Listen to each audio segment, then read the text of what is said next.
14, do versículo 13 ao versículo 21. Mateus capítulo 14, do verso 13 ao verso 21.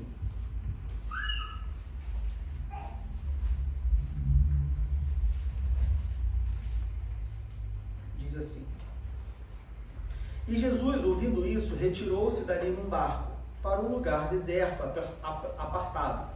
E sabendo o povo, seguiu a pé desde a cidade. E Jesus, saindo, viu uma grande multidão e, possuído de íntima compaixão para com ela, curou os seus enfermos. E sendo chegada a tarde, os seus discípulos aproximaram-se dele, dizendo: O lugar é deserto e a hora é já avançada. Despede a multidão para que vão pelas aldeias e comprem comida para si. Jesus, porém, lhes disse: Não é mister que vão, dai-lhes vós de comer. Então eles lhe disseram: Não temos aqui senão 5 pães e 2 peixes. E ele disse: Trazei-nos aqui. Tendo mandado que a multidão se assentasse sobre a erva, tomou os 5 pães e os 2 peixes, e erguendo os olhos aos céus, abençoou e partindo os pães, deu aos apóstolos e aos discípulos a multidão. E os discípulos a multidão. Versículo 20. E comeram todos e saciaram-se, e levantaram os pedaços que sobejaram, 12 cestos cheios, e os que comeram foram quase 5.000 homens, além das mulheres e crianças. Podem se assentar. Essa pregação é mais uma prova de que tem vezes que Deus responde assim, rápido, a nossa oração. Quando o presbítero falou comigo: Você pode trazer mensagem na ceia? Eu falei: Claro, tal, não sei o que, tudo mais. E aí, lá em casa, a gente tem um ritual de botar as crianças para dormir, né? A gente não, a Fabiana tem, porque eu dificilmente faço isso. E aí, nesse mesmo dia, a Fabiana falou assim: Olha só, estou cansada, tem tudo para fazer, bota você e as crianças para dormir. Tem que fazer o devocional com eles, orar e botar para dormir. Eu falei: Tá bom. Eu peguei o devocional. E o devocional era sobre a multiplicação dos peixes. O devocional das crianças, veja bem, das crianças. Ilustração, um parágrafo sobre a multiplicação dos peixes. E aí, quando eu comecei a fazer o devocional, eu estava fazendo o devocional para mim, mais para mim do que para o Daniel e para a Kíria.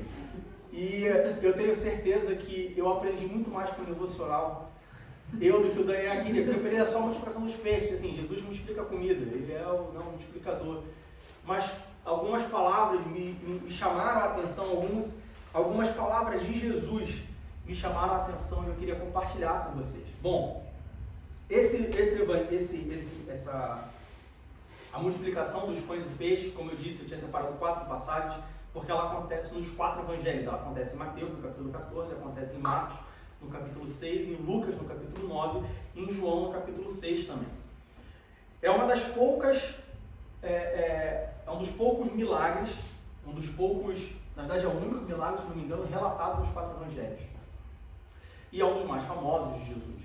É a multiplicação dos pães e peixes. Tiveram 2 multiplicações, tiveram dos pães e dos peixes, somente dos pães. Essa foi a primeira multiplicação, é um dos mais famosos.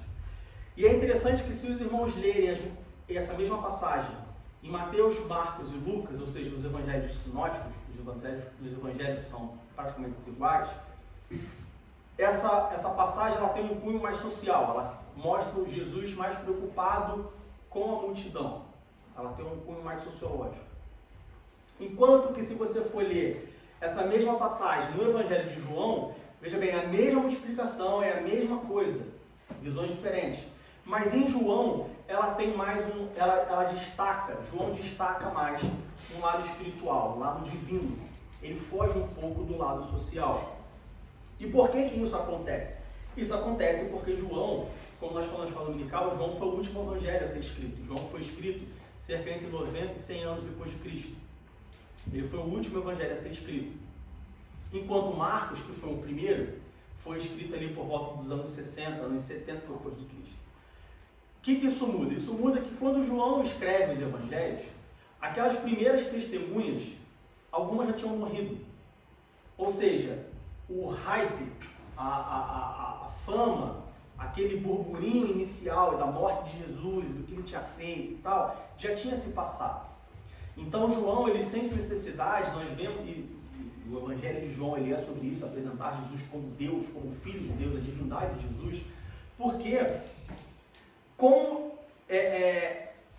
já tinha se passado algum tempo, o contexto espiritual do povo, dos cristãos, aqui João não está falando nem para judeu nem para gentio, dos cristãos em geral, o contexto espiritual tinha se mudado. Então João se preocupa em meio que avivar essa espiritualidade dos cristãos, de falar, olha, Jesus é Deus, ele é o Filho de Deus, e mostrar a divindade de Jesus. Então, João ele não fala desse milagre como um milagre, ele fala como um sinal. E aí você pode perguntar assim, mas Gil, qual é a diferença entre milagre e sinal? Existe uma diferença. Quando nós falamos de milagre, nós estamos falando de um ato extraordinário. O milagre é o resultado de um ato extraordinário. Tem uma pessoa morta. Você chega lá e fala assim, levanta. É um milagre. É um resultado. Isso que aconteceu, a ressurreição é um milagre. Ela é resultado de um ato extraordinário. Nenhum morto, você não vive morto, você não vê o morto ressuscitando aí à torta e à direita. Quando nós falamos de sinais, nós estamos falando de algo que aponta um caminho, de algo que aponta uma direção, de algo que aponta uma informação. Por exemplo, no Antigo Testamento, as 10 pragas no Egito, elas não foram milagres, elas foram sinais, porque elas apontavam para a libertação do povo de Israel do Egito. Nós podemos ter uma outra comparação que nós podemos fazer com o próprio sinal de trânsito. Quando você olha um sinal de trânsito, você tem as cores vermelho, amarelo e verde. Vermelho pare, amarelo atenção, verde siga. Ou seja, ele é um sinal que ele te indica uma ação, ele te indica um futuro, ele te aponta um caminho. João, quando ele fala da multiplicação dos pães e dos peixes, ele mostra a multiplicação dos pães e dos peixes, de novo, não como um milagre da multiplicação, não como resultado de um ato extraordinário, de com 5 pães e 2 peixes, alimentar 5.000 pessoas, mas sim como um sinal. Sim como um sinal que aponta para a divindade de Jesus. E aí, diante desse sinal, e a parte do sinal em si vai ser a minha conclusão, mas antes de chegar na parte do sinal, sobre o milagre, 5 coisas me chamaram a atenção quando eu li esse devocional com o Daniel Caquilha. 5 frases de Jesus que me falaram muito ao coração, que eu queria compartilhar com os irmãos. Aleluia. Bom, contextualizando essa passagem, essa passagem, uma explicação, ela acontece meio que no meio do período de popularidade de Jesus. Acontece logo após a Páscoa, tinha acabado de acontecer a Páscoa, e cerca de um ano antes da crucificação, da morte de Jesus, da ressurreição de Jesus. Ou seja, Jesus estava ali no ápice da sua popularidade. E ela também acontece logo após que Jesus recebe a notícia de que João Batista tinha sido morto. Tinha Herodes, ele deu uma festa para sua cunhada, e a sua cunhada, como João Batista falava, ele exortava Herodes, que estava errado Herodes tomar a esposa do seu irmão. Herodina, então, Herodes pede para ela, o que você quer de presente de aniversário? E ela pede, eu quero a cabeça de João Batista. E aí Herodes, ele não queria matar João Batista, não porque ele tinha medo, mas porque ele sabia que João Batista era um homem de Deus. Mas Herodes manda decapitar João Batista. E João Batista era amigo de Jesus, era primo de Jesus. Jesus, então, ele fica triste com isso, quando ele recebe essa notícia, e ele procura se afastar, ele vai para um lugar longe da jurisdição de Herodes, que também já estava começando a ficar incomodado com a própria atuação de Jesus. Nós vemos isso lá no próprio capítulo 6 de Marcos, no capítulo 14 de Mateus. Herodes já estava incomodado com a crescente popularidade de Jesus, já estava se sentindo ameaçado. Mas como ainda não era chegada a hora de Jesus ser morto e preso, ainda tinha um ano de ministério, Jesus então ele se afasta da jurisdição de Herodes, ele vai para longe para não ter nenhum problema, porque ainda não era chegada a sua hora. Então Jesus, como nós lemos no versículo 13, ouvindo isso, ele se retira dali num barco para um lugar deserto, um lugar apartado. Jesus queria ficar sozinho. Ele estava triste, ele estava chateado, ele não queria confusão com Herodes, então ele decide se afastar, sair. Ele pega um barco e sai. Só que era o momento, era o ápice da fama de Jesus. Era o ápice do ministério de Jesus. As pessoas estavam ávidas por Jesus. E a ação de Jesus de se afastar, de ir para um lugar deserto, de sofrer ali, viver o seu luto, aquilo vai por água abaixo, porque a multidão simplesmente segue Jesus. Ela vai atrás de Jesus. E aí, de repente, aquele Jesus que ele queria ficar sozinho, ele queria ficar com seus discípulos, vivendo o seu luto, Jesus está cercado de 5.000 pessoas. E aí Jesus atende aquelas pessoas, quando a gente vê aqui no versículo 14, e Jesus saindo do barco, viu uma grande multidão e possuído íntima compaixão com ela, curou seus enfermos. Ou seja, Jesus ele deixa de lado os seus sentimentos, ele mais uma vez ele se anula em prol daquelas pessoas e atende aquelas pessoas, cura os enfermos e tudo mais. Mas nessa a lição que isso me traz. A lição está no ato, no milagre, se nós considerarmos Mateus, Marcos e Lucas, ou no sinal, se nós considerarmos o relato de João, acerca da multiplicação dos pães e peixes. Bom, a primeira coisa que Jesus faz, que me deixou de lição, está no versículo 16 de Mateus. Jesus diz assim: Jesus, porém, lhes disse: não é mister que vão, dai-lhes vós de comer. Ou, em Marcos, no capítulo 6, versículo 37, Marcos capítulo 6, verso 37, Jesus diz: ele, porém, respondendo, lhes disse, porque vamos voltar um pouco em Marcos, no versículo 35, diz assim: e como o dia fosse já muito adiantado, os seus discípulos se aproximaram dele e lhes disseram: o lugar é deserto e o dia está muito adiantado. Despede-os para que vão aos campos e aldeias circunvizinhos e comprem pão para si, porque não têm o que comer. O relato já muda. O relato agora são os discípulos falando assim: Jesus, olha só, está tarde, manda eles embora para eles poderem comer. Os discípulos se preocuparam em eles comerem. Os discípulos eles tinham dinheiro. Judas era o guardador, era o tesoureiro. Então talvez os discípulos estivessem preocupados no seguinte: olha só, manda eles embora para eles poderem comer, se virar, e a gente poder fazer a nossa refeição aqui. Então o relato já muda. O relato já muda. E Jesus, no versículo 7, diz: ele, porém, respondendo, lhes disse: dai-lhes vós de comer. Aí, se a gente for para Lucas, no capítulo 9, no versículo 13, Lucas capítulo 9, versículo 13,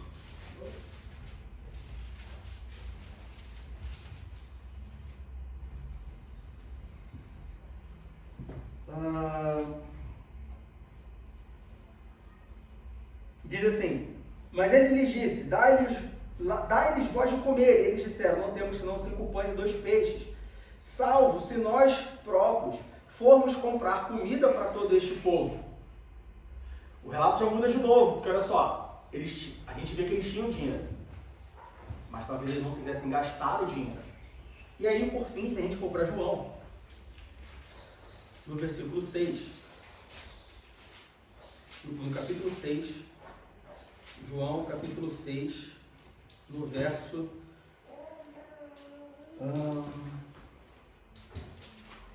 João capítulo 6, no verso 5, diz assim, do verso 5 ao verso 7, diz assim: então Jesus, levantando os olhos e vendo que uma grande multidão vinha ter com ele, disse a Filipe: onde compraremos pão para estes comerem? Mas dizia isto para o experimentar, porque ele bem sabia o que havia de fazer. Versículo 7. Filipe respondeu-lhe: 200 dinheiros de pão não lhes bastarão para que cada um deles tome um pouco. Então veja bem, em Mateus Jesus fala assim: dá-lhes de comer. Marcos fala assim: Jesus, despede eles para eles irem comer. Em Lucas diz assim: Jesus, despede eles porque a gente só tem 5 pães e 2 peixes, senão a gente vai ter que comprar comida para eles. E João, a gente tem a situação mais desesperadora, vamos dizer assim, que é: Jesus, olha só, 200 dinheiro não dá. O que são 200 dinheiros? Se a gente considerar, assim, convertendo para os dias de hoje, 200 dinheiros seria mais ou menos metade de um salário anual de um trabalhador braçal. Salário mínimo. Então, na Alemanha, hoje o salário mínimo é o quê? 1.400 euros. Multiplica isso por 12, divide por 2. É mais ou menos o que 200 dinheiros ou 200 denários representavam. Ou seja, muito pouco, infinitamente pouco, para alimentar uma multidão. E aí você pode falar assim: Diego, o que te chamou nesse dar-lhes, no versículo 16? Não é mister que vão, dar-lhes vós de comer. O que me chamou a atenção? O que me chamou a atenção é que Jesus tinha mais fé nos discípulos do que os discípulos mesmos. trazendo para mim, no meu dia a dia, Jesus, ele tem mais fé em mim do que eu mesmo. Tem coisas que eu passo, dificuldades que eu tenho, que eu oro para Jesus e eu oro e falo, Jesus, me socorre. Jesus fala, faz. Jesus tem mais fé em mim do que eu mesmo. E veja bem, nós lemos lá em Lucas que Jesus sabia o que estava acontecendo. Lá em Lucas, no capítulo 9, versículo 13, quando Jesus fala com Filipe, não, João capítulo 6, João no capítulo 6, versículo 6, diz assim, mas dizia isto para o experimentar, porque ele bem sabia o que havia de fazer. Então veja bem, nós temos um Jesus que tem mais fé nos discípulos do que os próprios discípulos, que sabia o que ele havia de fazer, ou seja, multiplicar os pães, e mesmo assim, ele dá mais uma oportunidade para os discípulos colocarem em prática a fé que eles tinham aprendido. Os discípulos já estavam andando com Jesus, já tinham 1 ano e meio, quase 2 anos, se a gente colocar que Jesus estava no meio do seu ministério. O ministério de Jesus durou cerca de 3 anos, então é como se os discípulos já estivessem com Jesus durante 1 ano e meio, todos os dias, andando, caminhando com Jesus. Ou seja, os discípulos nesse ponto, eles já tinham mais do que o suficiente para ter desenvolvido uma fé. Quando eu olho para a minha vida, eu tenho 36 anos de idade, a expectativa média do brasileiro é de 80 anos e alguma coisa, vou colocar de 84 anos, 80 anos.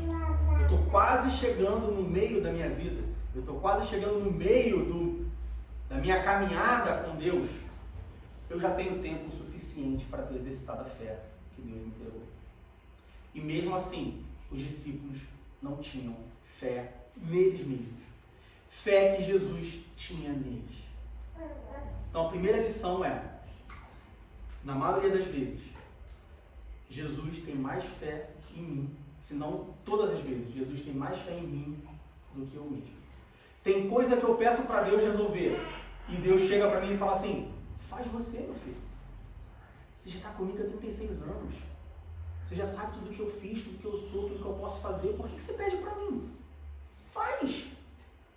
Por que você quer saber como é que eu vou dar o dinheiro? Pega o pão e começa a distribuir aí. Ou pega o dinheiro, vai na venda e começa a comprar. Ah, mas como? Não, pega o dinheiro, vai na venda e começa a comprar e o dinheiro vai dar um jeito. Vai acontecer. Pega o pão, começa o pão e o peixe, começa a dividir e vai distribuindo o que vai acontecer. Esse deveria ter sido a mentalidade dos discípulos. Para que chegar para Jesus e falar, Jesus, estamos com um problema, quando eles mesmos têm a própria solução? Então essa é a primeira lição, dá-lhes vozes de comer. Jesus tinha mais fé nos discípulos do que eles próprios. Jesus tem mais fé em mim do que eu mesmo. Jesus tem mais fé em você do que você mesmo tem em si próprio. Nós já estamos com Deus tempo suficiente para saber aquilo que a gente pode e o que a gente não pode, e o que a gente não pode fazer. A segunda coisa que me chamou a atenção está no versículo 38. No versículo Mateus capítulo 14, no versículo 18. Em Marcos capítulo 6, versículo 38. Marcos capítulo 6, versículo 38. Ainda de novo é a mesma passagem, ela se repete nos 4 evangelhos, mas no versículo 38, Jesus fala uma coisa que me chama a atenção e me ensina uma lição. No versículo 38, Jesus diz assim, e ele lhes disse, quantos pães tendes? E de ver. E sabendo eles, disseram, 5 pães e 2 peixes. Jesus sabia quantos pães tinha. A gente acabou de ler, lá em João, que Jesus perguntou para Filipe, mas ele já sabia o que ele tinha que fazer. Ora, se nós cremos, nós acreditamos, que Jesus já sabia, né? Jesus era o Filho de Deus, ele tinha onisciência, ele já sabia o que ele ia fazer. Não é difícil nós imaginarmos que Jesus também sabia quantos pães e quantos peixes tinha. certo? Jesus sabia. Foi uma pergunta retórica. Quando Jesus vira para os discípulos e fala assim, quantos pães tendes? E de ver. Jesus sabia quantos pães tinha. Diego, então por que Jesus perguntou quantos pães tinha? O que Jesus queria? Aí vem a segunda lição. Quando para Jesus fazer algo, nós temos que dar algo, né? Quando você quer comprar um carro, você quer fazer um financiamento, ou uma casa, ou você quer fazer um financiamento longo, na maioria das vezes, você precisa dar uma entrada. Você não chega para o banco e fala assim, banco, eu quero comprar uma casa de 500 mil euros. Me dá 500 mil euros com juros baixos, e o banco vai lá e te dá os 500 mil euros. Não, o banco fala assim, quer comprar uma casa de 500 mil? Quanto você tem de entrada? Dependendo da sua entrada, o juro vai ser maior, o juro vai ser menor, o financiamento vai ser aprovado, o financiamento vai ser negado. Quando Deus quer fazer alguma coisa, Ele faz. Mas Ele pergunta, quantos pães você tem? Vai lá ver quantos pães você tem. Por que Jesus faz isso? Porque tem que ter alguma coisa em troca. A obra de Jesus, na maioria das vezes, ela é coparticipativa. Jesus faz sem lançar em rosto, Jesus faz sem cobrar, Jesus faz sem cobrar juros. Mas quantos pães você tem? E Jesus fala assim, ides ver. O que me ensina o seguinte, ele não espera uma resposta imediata, mas ele espera uma resposta sincera. Se eu chegar para o Diácono Vinícius e falar assim, Diácono Vinícius, quanto a igreja tem de caixa hoje? Vai lá ver e me diz. Eu estou falando para ele assim, eu não quero que ele me fale, Diego, tem 3 mil alguma coisa. Eu quero que ele me fale, tem 3 mil, não sei quanto, e X centavos. Quando Jesus fala para os discípulos, quantos pães tendes? Ele não espera uma resposta do tipo, Senhor, a gente deve ter aí uns 4 pães, 3 peixes, alguma coisa. Não, ele quer uma resposta concreta. Quando nós pedimos alguma coisa para Deus, e aí, partindo da primeira lição de que a gente poderia fazer, mas a gente quer que Deus faça, tudo bem, Ele faz. Deus pergunta para nós, quantos pães tendes? Vai lá e vê. Por quê? Porque Deus tem uma resposta sincera e exata. Quando Deus fala assim, você está com um problema no seu casamento? Eu vou te ajudar. Mas quantos pães você tem? Vai lá e vê. Ele quer que você fale assim, Deus, olha só, eu só posso orar 10 minutos por dia. Deus, olha só, as minhas forças acabaram. Quando você chega para Deus e fala assim, Deus, eu preciso ganhar mais. Eu preciso de um aumento. A minha conta não fecha.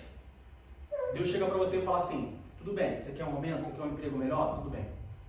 Mas quanto de pães você tem? Vá lá e vê. Deus quer que você seja sincero e fale assim, então Deus, eu posso enxugar algumas despesas e talvez eu não precise de um aumento. Deus, Ele quer uma resposta sincera, precisa e exata. Deus não opera no achismo. Deus não opera na malandragem. E aí, talvez isso tenha falado muito comigo porque eu sou carioca. O carioca tem a malandragem do carioca de, não, veja bem, está marcado para as 7, mas pode chegar às 7h30, pode chegar às 8 horas, ninguém vai chegar às 7. O carioca, ele é malandro por natureza, seja isso para o bem ou para o mal. Talvez, e eu tenho um pouco disso, porque eu sou carioca, então eu tenho um pouco disso. Se você marcar comigo às 5, para eu chegar às 5 vai ser difícil. Mas com Deus não. É assim, ó, que horas você pode chegar? Vê aí e me diz. Se você falar que vai chegar às 5 com Deus, chegue às 5 com Deus. Preciso. Quando Deus quer fazer alguma coisa, Ele faz sem problema nenhum. Mas o que você tem para contribuir com isso? É a segunda coisa que aparece. E aí, quando a gente olha, 200 dinheiros é pouco, é insuficiente. Deus, Ele não espera uma resposta completa. Ele espera uma resposta sincera. Deus não esperava que eles tivessem o máximo. Não, só, vamos recolher aí, ver com todo mundo, 5.000 pessoas, que cada um tenha um dinheiro, que cada um tenha meio denário, vamos recolher de todo mundo e juntar o máximo possível e fazer aquilo tudo e Deus vai dar um cumprimento. Não, ele quer uma resposta sincera. Deus, olha só tem 200 dinheiro. Deus, olha só tem 5 pães e 2 peixes. Ah, mas tem o mar, a gente tem pescador, Pedro é pescador, não, vamos lá, vamos pescar. Não, olha só tem 5 pães e 2 peixes, é isso. Deus, ele não quer extorquir mais.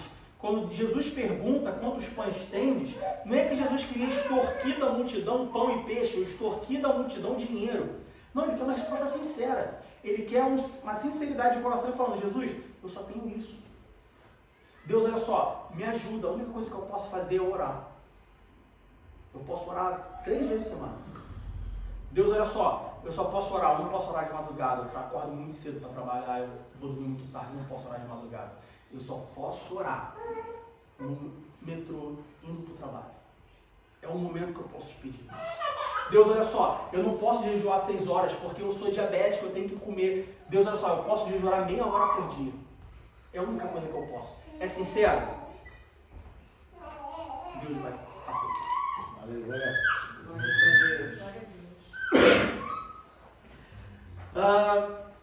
E aí a resposta que os discípulos dão para Jesus é muito interessante porque Jesus pergunta quantos pães tendes e de ver. E aí os discípulos vêm e falam assim, olha só, tem esse menino aqui com 5 pães e 2 peixes. Ou seja, os próprios discípulos, eles vão a Jesus, e isso é muito interessante, porque os próprios discípulos, eles vão a Jesus buscando um milagre, buscando uma coisa extraordinária, e quando Jesus fala assim, me diz o que você tem, os próprios discípulos desdenham daquilo que eles têm. Porque eles falam assim, olha só, tem esse menino aqui que tem senão 5 pães e 2 peixes. Do tipo, é como se Jesus falasse, como se os discípulos dissessem assim, Deus, Jesus, precisamos alimentar 5.000 homens. E Jesus fala assim, tá bom, vê quanto lá você tem e traz para mim. E eles falam assim, então Jesus, a gente sabe que o Senhor é Deus, a gente sabe que o Senhor é todo-poderoso, a gente sabe que o Senhor ressuscita, purifica. Jesus tinha acabado de curar enfermos quando ele saiu do barco, tinha acabado de atender a multidão. A gente sabe que o Senhor faz muitos milagres, mas a gente só tem 5 pães e 2 peixes. Ou seja, os próprios discípulos que foram até Jesus para fazer um milagre, duvidam que Jesus possa fazer um milagre. Olha que coisa impressionante. E aí você fala assim, mas que monte de discípulos sem fé, eu faço isso. Eu tenho certeza que você faz isso também. Você pede a Jesus uma coisa, Senhor, salva o meu pai, salva o meu marido, salva a minha esposa, salva o meu avô, salva o meu filho, salva o meu primo. Mas ao mesmo tempo você fala assim, Senhor, salve o meu marido. Você fala assim, mas o meu marido ele é muito difícil. Mas você acabou de pedir.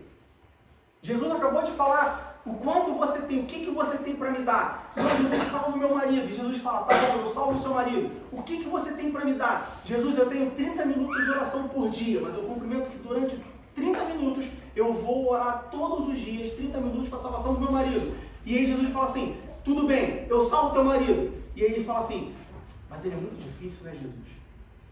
Não. Como que você vai para o dono, para Jesus, e ele fala que vai fazer, e ele pede quanto você tem para dar, e você dá para ele e fala assim, eu sei que é pouco, mas não é sei que é pouco, é o que eu tenho, e é o que precisa. Jesus não está preocupado com quantidade. Para Jesus, multiplicar 5 pães e 2 peixes, e multiplicar o oceano inteiro de peixe, e transformar água em vinho, para ele, aleluia, não é nada. Jesus não se importa com quantidade. Jesus não está preocupado com quantidade. Para Jesus, assim como a gente poderia, a Bíblia fala que para Deus, um dia é como 1000 anos, e 1000 anos é como um dia. Para Deus, para Jesus fazer alguma coisa, 1 centavo e 1 milhão de euros é a mesma coisa. Para a gente é diferente. Para Jesus, ele fazia um milagre, adicionando 1 centavo na sua conta para você pagar o aluguel, e adicionando 1 milhão de euros na sua conta para você pagar o aluguel, para ele é a mesma coisa. O esforço é o mesmo. Salvar um marido que foi criado no Evangelho, mas que não se decidiu até hoje. Ou salvar um filho que está dentro da macumbaria, que é viciado em drogas, que é ladrão, enfim, que está aos olhos do mundo totalmente perdido, para ele é a mesma coisa. O trabalho é literalmente o mesmo. A gente acha difícil. A gente pede a salvação de um e de outro, a gente pede a solução de um ou outro problema e emenda no pedido falando, eu sei que é difícil. Não só não. Para ele, ressuscitar, curar, expulsar, salvar, para ele não faz diferença. Aleluia! Porque ele é Deus. Louvado seja o seu nome, Senhor. Aleluia, Senhor. Terceira coisa que eu aprendi. Jesus multiplicou 5 pães e 2 peixes. O que você aprendeu com isso, Diego? Eu aprendi que tinha pão e tinha peixe. Não entendi. Olha só, uns comeram pães, outros comeram peixe. Um terceiro grupo comeu pão e peixe. O que eu aprendo com isso é que para uns é pães, para outros é peixe, para outros é pão e peixe. E aí eu aprendo 2 coisas. Primeiro, cada um recebe aquilo que precisa. Cada um recebe aquilo que tem. Às vezes eu estou esperando para a minha vida uma multiplicação de pães, mas para mim é uma multiplicação de peixe.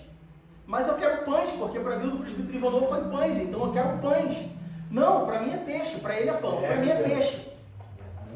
A composição dele, corporal, permite ele comer pão, farinha, cevada. Ele come pão e fica bem.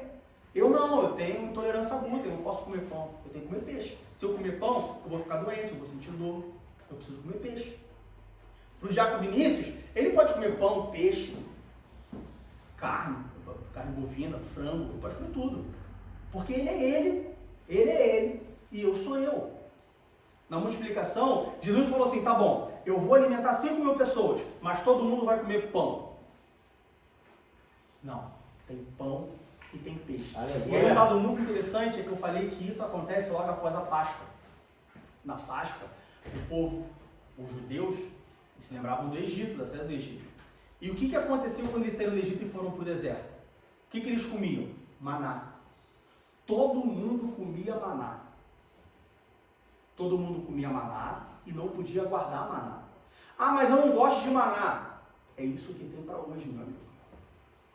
Ah, mas eu quero guardar para tomar café amanhã de manhã. Vai apodrecer. A cada dia tem o seu maná e só maná. E aí, de repente, os judeus estão diante de uma pessoa que não dá só maná. Tem pão e tem peixe. Que não está contado. Porque sobram 12 cestos cheios. E a gente pode ter uma outra pregação somente sobre os 12 cestos. Mas veja bem, eles saíram de uma situação onde era maná, você gostando ou não, contado, para uma situação onde tinha pão e tinha peixe abundante. Quando Deus faz, Ele faz pão e peixe. Diversidade, fartura. Aleluia. E Ele faz abundante. Sobraram 12 cestos cheios. Aleluia. 5.000 pessoas, 5 pães, 2 peixes. 12 cestos cheios que os discípulos tiveram que carregar para casa. Eu imagino como que os discípulos não ficaram do tipo, a gente tem que levar para casa, gente. Não dá para a gente deixar aí, não. 12 cestos cheios, cada um levar um cesto cheio para casa. Vai levar para casa. Não duvidou? Não duvidou? Primeiro você queria que eles fossem comprar comida. Depois você reclamou que, na verdade, não é que você queria que eles fossem comprar comida. Você não queria gastar o teu dinheiro e ficar sem comida. Aí depois você pediu para fazer e duvidou que eu ia fazer, que só tinha 5 pães e 2 peixes. Então agora vai ter pão, vai ter peixe para 5.000 pessoas e ainda vai levar para casa. Glórias a Deus. Aleluia. Glórias a Deus. Louvado seja o seu nome. Quarta coisa que eu aprendo está em Lucas. Lá em Lucas, no capítulo 9, no versículo 14. Lucas capítulo 9, versículo 14. Acontece uma coisa interessante. Lucas 9,14, Jesus fala assim, no versículo 14 diz, porquanto estavam ali quase 5.000 homens, disse então aos seus discípulos, e aí Jesus fala, fazei-os assentar em grupos de 50 em 50. Aí eu me pergunto, Primeira coisa que eu perguntei, porque essas palavras, elas estavam meio que em negrito no devocional, sabe? Então, me chamou a atenção. Mas por que eu fazia sentar? Que diferença faz você fazer sentar? Por que eles mandaram a sentar? E aí o meu primeiro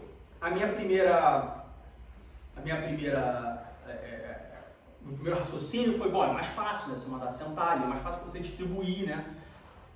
Mas fazer sentar de 50 e 50? Por que não? Ó, todo mundo senta aí e vai distribuindo. Mas não, sentar de 50 a 50. E aí eu aprendo duas coisas. Primeira coisa, Jesus não opera na bagunça. Não opera na bagunça. Jesus não opera na bagunça. Deus não opera na bagunça. Deus é um Deus santo, Deus é um Deus ciumento, nós já falamos sobre isso. Deus é um Deus organizado e metódico. Deus não opera na bagunça. Vocês querem comer 5.000 pessoas? Eu multiplico, mas senta. Senta que a comida vai chegar. Jesus não opera na bagunça. A outra coisa que eu aprendo, era costume oriental, olha a importância da exegese, era costume oriental as pessoas fazerem as refeições em grupo. Ninguém comia assim sozinho. As pessoas comiam em grupo. Ah, Diego, entendi. Então era para as pessoas ficarem confortáveis com o seu modo de viver. Mais ou menos. Jesus fez aquela situação parecer uma situação cotidiana. Jesus fez a situação desesperadora de alimentar 5.000 pessoas com apenas 5 homens e 2 peixes e 200 denários. Jesus fez aquilo tudo parecer apenas um piquenique no parque. Uma refeição normal, como qualquer outra. Não tem desespero. Não tem desespero atrás de comida, não tem quero o pão, o peixe, não sei o quê. Não, olha só, senta todo mundo, grupo de 50 e 50, uma refeição normal. Naturalidade. Normal. Jesus está falando assim, em outras palavras, Jesus estava falando assim, olha só, vocês ficam desesperados, vem comigo. Fica comigo, que vai ser sempre assim, ó, normal. Refeição. Quando Jesus faz um milagre, quando Jesus faz um sinal, ele faz aquela coisa extraordinária parecer a coisa mais natural do mundo. Isso fica muito claro nos testemunhos. Ah, meus irmãos, fulano morreu e aí ressuscitou. Mas como assim ressuscitou? Não, ressuscitou. Ele ressuscitou. Ela estava com câncer, e aí tinha aqui, aí eu fui lá na igreja, orou e tal, e aí eu fui no exame e saiu câncer. Mas como assim saiu câncer? Mas como assim você foi curado? Como assim o chefe enxergou? Como assim a gente já teve testemunhos aqui de que não, porque o meu contrato vai vencer e tal, não sei o que, e eu fui lá e renovou o contrato. Mas como assim renovou o contrato? Está em crise. O mundo está em crise. Não tem contrato. Mas como assim? Contrato indeterminado, mas está em crise, é contrato com tempo contado. Não, porque aí eu consegui um apartamento. Mas como você conseguiu um apartamento? Ah, eu consegui um apartamento. Mas Berlim conseguir um apartamento é impossível. Não, eu consegui um apartamento. Por quê? Porque Jesus faz a coisa ser natural. Faz a coisa ser normal. Não porque ele faz, mas porque ele fala assim, olha só, é isso que acontece quando você fica comigo. As coisas são naturais. As coisas são normais. Era apenas, Jesus quis fazer com que aquela situação fosse apenas mais uma refeição. Da mesma forma como eles faziam. Em casa você senta em grupo para comer, então aqui você vai sentar em grupo para comer. Em casa você come sentado, então aqui você vai comer sentado. Em casa você tem Coca-Cola, aqui você vai ter Coca-Cola. Em casa você tem toalhinha, xadrez, bonitinha, aqui você vai ter toalhinha, xadrez, bonitinha. Olha só, normal. Normal. Jesus fez a situação parecer uma situação desesperadora, uma situação sem solução, parecer uma coisa normal, cotidiana. A última coisa que eu aprendi, Mateus, no capítulo 14, verso 19, Jesus fala assim, Mateus 14, 19.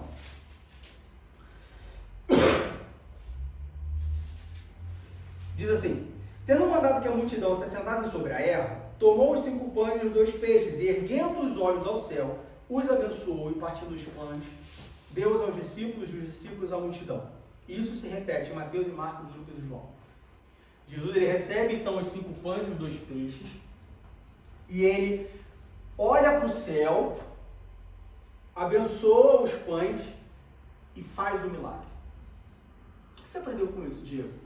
Eu aprendi que mesmo Jesus sendo o Filho de Deus, porque existe diferença entre o e o artigo definido, artigo indefinido. Essa é a bateria da igreja. Aquela é uma bateria qualquer. Nós somos um filho de Deus. Eu sou um filho de Deus. Você é um filho de Deus. Você é uma filha de Deus. Mas Jesus é o Filho de Deus. Isso faz diferença. Mesmo Jesus sendo o Filho de Deus, ele pegou os pães, olhou para o céu, abençoou os pães, como se ele falasse assim: Deus, Pai, eu tenho poder para fazer. Eu sei que eu posso fazer e eu vou fazer, mas abençoa aqui para mim. Glórias a Deus. Aleluia, Senhor. Se o Filho de Deus faz isso, por que eu acho que eu vou fazer por mim mesmo? Se o Filho de Deus, no meio daquela situação toda, sabendo, Jesus sabe. Veja bem, nós lemos lá em João, quando Jesus fala com Filipe, porque ele sabia o que ele havia de fazer, ou seja, Jesus sabia que ele ia multiplicar os pães. Ele não pediu autorização para Deus para multiplicar os pães. Ele não pediu para Deus, o Pai, multiplicar os pães. Ele sabia que ele ia multiplicar os pães, ou seja, a multiplicação dos pães já estava definida. Jesus ia multiplicar os pães, não importa o que aconteça. Mas mesmo assim, ele pega os pães, olha para o céu e fala: Deus, abençoa. E aí ele parte. Aleluia, Senhor. Glórias a Deus. Eu não sou nada sozinho. Tudo posso naquele que me fortalece. Porque se o presbítero Ivanor leu aqui, porque se nós orarmos e pedirmos, então nós vamos receber. Porque se vocês crerem, vocês expulsarão demônios e curarão enfermos e as pessoas se converterão e tal. Tudo bem, amém, nós podemos fazer tudo isso. Mas mesmo nós sabendo que nós podemos fazer tudo isso, que nós vamos fazer tudo isso, nós devemos parar, olhar para o céu e falar: Deus, abençoa isso que eu estou fazendo. Aleluia. O próprio Jesus fez isso. Se o próprio Jesus fez isso, por que eu não vou fazer? É verdade. E aí, para nós concluirmos, você pode falar assim: Diego, você citou lá no início de João, que João fala como sinal, os sinóticos falam sobre milagre, que milagre é diferente de sinal, e você falou que ia falar, mas você não falou. O que tem a ver o sinal com o milagre?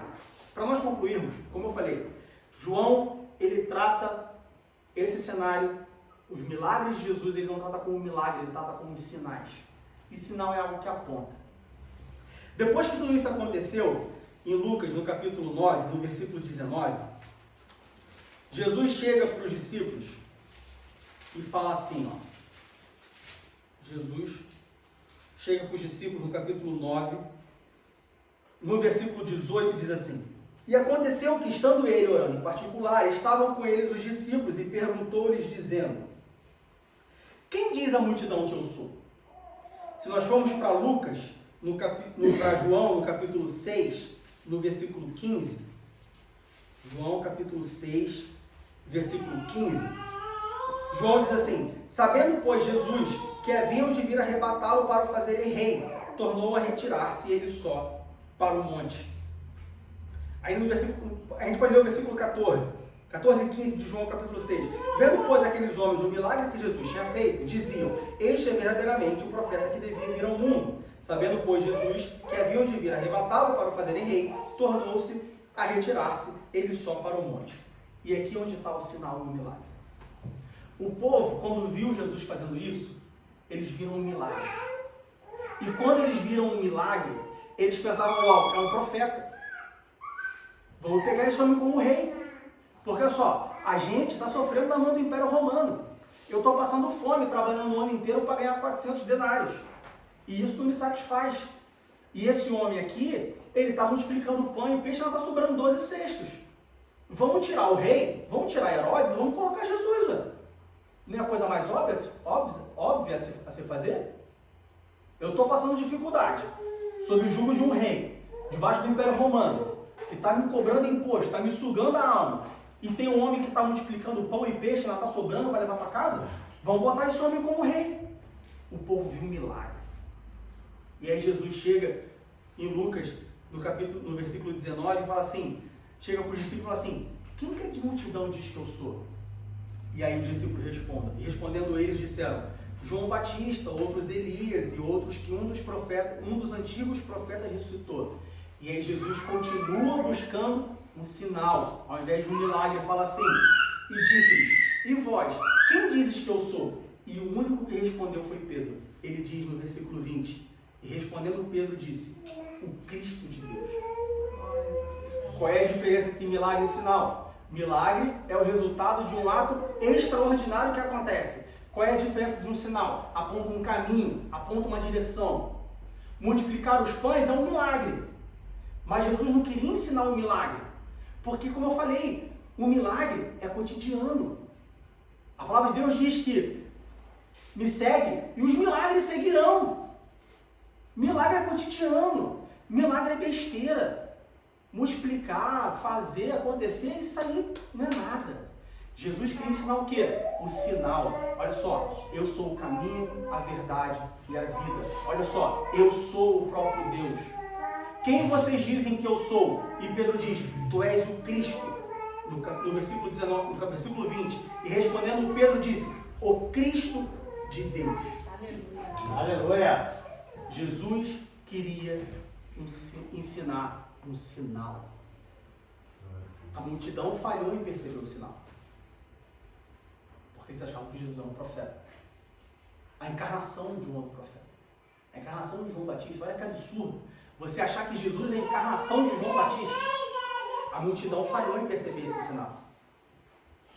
Os discípulos, 11 deles, falharam em perceber esse sinal. Mas um percebeu e falou, tu és o Cristo, o Filho de Deus. Aleluia. Jesus ele não está preocupado com o material. Jesus não está preocupado em fazer milagre na tua vida.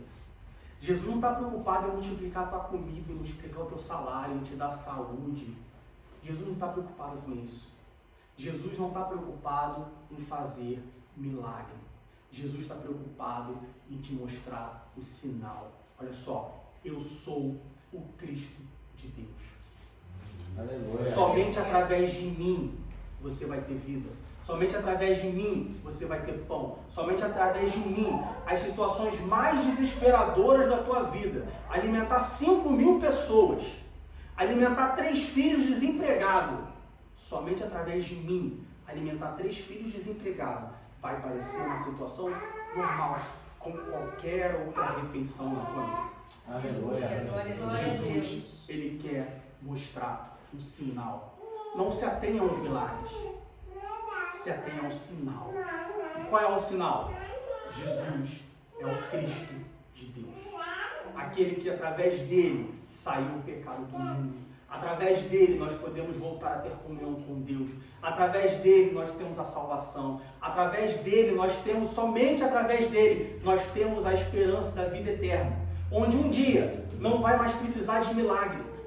Porque nós vamos viver o milagre todos os dias da nossa vida até a eternidade.